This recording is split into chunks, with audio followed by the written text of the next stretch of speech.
Barmy Army, England cricket's ultimate cheer squad. In March 2020, a group of Barmy Army supporters made the trip to Sri Lanka with the hope of watching the Sri Lanka vs England Test series. Sri Lanka has always been a welcoming place to the Barmy Army, who love the feel of Test cricket in the island nation. But with COVID-19 fears rising in early March, the tour was called off. The England players returned home along with the Barmy Army. But a single soldier remained. He stayed back in Sri Lanka, hoping to see England return to play the two tests.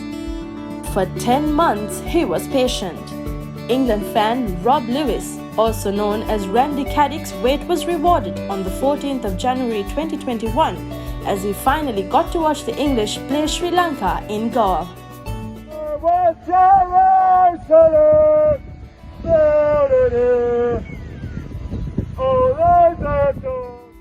So I was actually sat on the plane when the cricket got cancelled. It was one of the last sporting events to be cancelled because of COVID.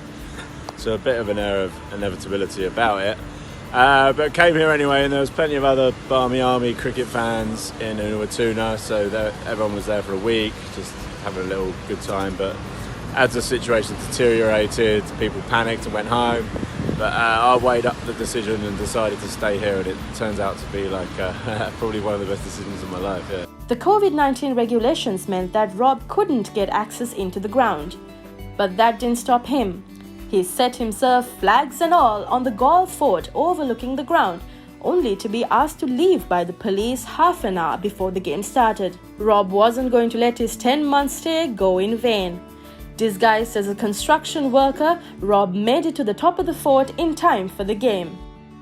For the England team, who were accustomed to having thousands of travelling fans in the pre-COVID days, the presence of this one fan was surely an inspiration.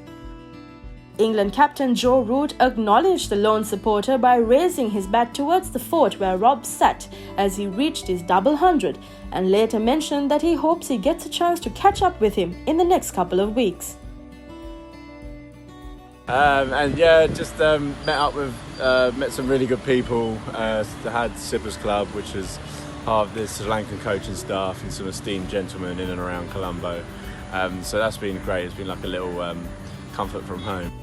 Rob's story is a tale of a true cricket fan's passion. He hopes that Sri Lanka cricket would allow him into the ground, at least for the second test. For premium content and exclusive member benefits, subscribe to ThePapare.com today.